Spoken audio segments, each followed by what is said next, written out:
अस्सलाम वालेकुम दोस्तों। आज हम द मुस्लिम फाइटर में बात करेंगे हज़रत अय्यूब अलैहिस्सलाम की। हज़रत अय्यूब अलैहिस्सलाम भी अल्लाह के नबियों में से एक नबी थे।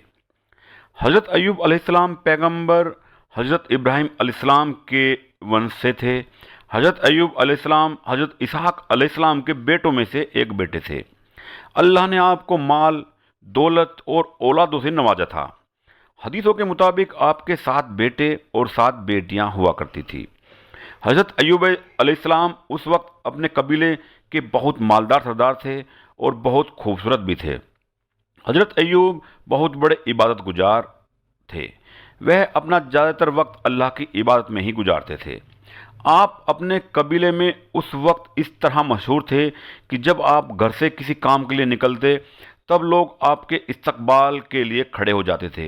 लोग आपकी बड़ी इज्जत करते थे। लेकिन कहते हैं न, जब कोई अल्लाह को बड़ा अजीज होता है तब अल्लाह भी ऐसे शख्स का इम्तिहान जरूर लेता है। ऐसा ही कुछ हज़रत अय्यूब अलैहिस्सलाम के साथ हुआ।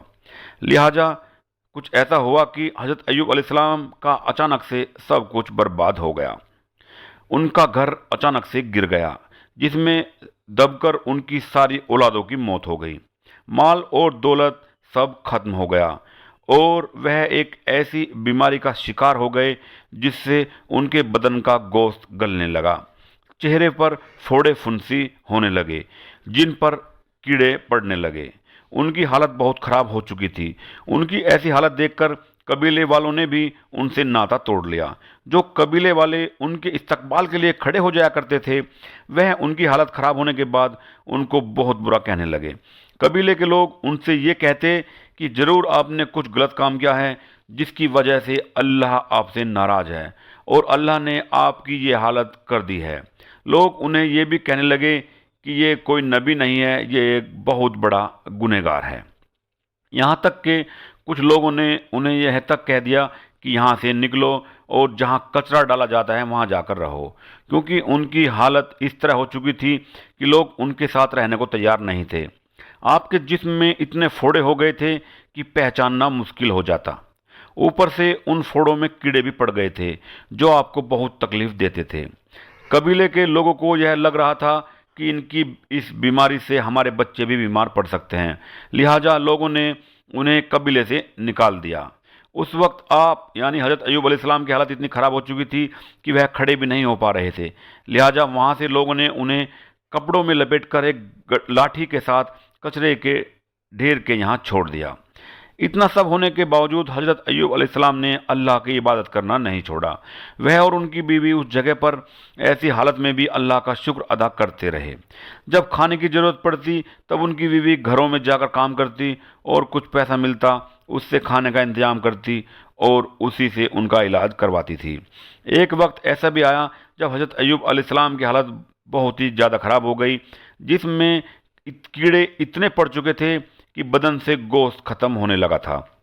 यह देखकर उनकी बीवी ने आपसे फरमाया कि अल्लाह आपको बीमारी से शिफा क्यों नहीं दे रहा।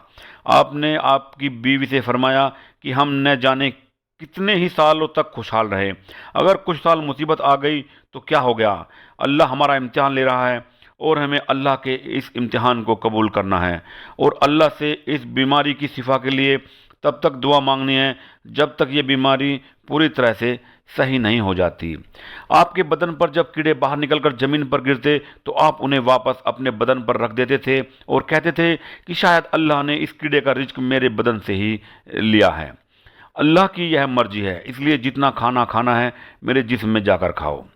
आप सोच सकते हैं कि आप में कितनी हिम्मत थी कि इतना होने के बावजूद भी आपने अल्लाह पर यकीन करना नहीं छोड़ा। एक वक्त ऐसा भी आया जब कबीले के लोगों ने हज़रत अय्यूब अलैहिस्सलाम की बीवी को भी काम के लिए घर पर बुलाना बंद कर दिया, क्योंकि उनको शक हो गया था कि ये भी उनकी बीमारी हमारे घर लेकर आएगी। ये सब देखकर उनकी बीवी बहुत रोने लगी। आपकी बीवी को इस तरह रोता देख हज़रत अय्यूब अलैहिस्सलाम ने अल्लाह से दुआ के लिए हाथ उठाया और कहा कि ए अल्लाह, तू रहम करने वाला है, अपने बंदे पर रहम फरमा। बस इतना ही कहने के बाद आसमान से एक आवाज़ आई कि ए अय्यूब, अपने पांव जमीन पर मारो। वहाँ से एक चश्मा यानी पानी का फव्वारा निकलेगा, उस फव्वारे पर का पानी अपने जिस्म पर डाल देना। ایسا سنتے ہی آپ یعنی حضرت ایوب علیہ السلام نے اپنے پیر زمین پر مارے اور اسی وقت وہاں سے ایک پانی کا فوارہ نکل پڑا۔ آپ نے اس کا پانی جیسے ہی اپنے جسم پر ڈالا تو اسی وقت آپ بالکل صحیح ہو گئے، آپ کی بیماری بالکل ختم ہو گئی اور آپ پھر سے جوان ہو گئے۔ اس وقت اللہ نے آپ کے لیے آسمان سے سونا بھی برسایا اور حضرت ایوب علیہ السلام کی بیوی کو واپس جوانی بخش دی۔ اس کے بعد آپ کی زندگی میں پھر سے مال اور دولت اور خوشحالی آ گئی۔ اللہ نے آپ دونوں کو 23 بیٹوں اور 27 بیٹیوں سے نوازا۔ بے شک اللہ اپنے بندوں پر رحم فرمانے والا ہے۔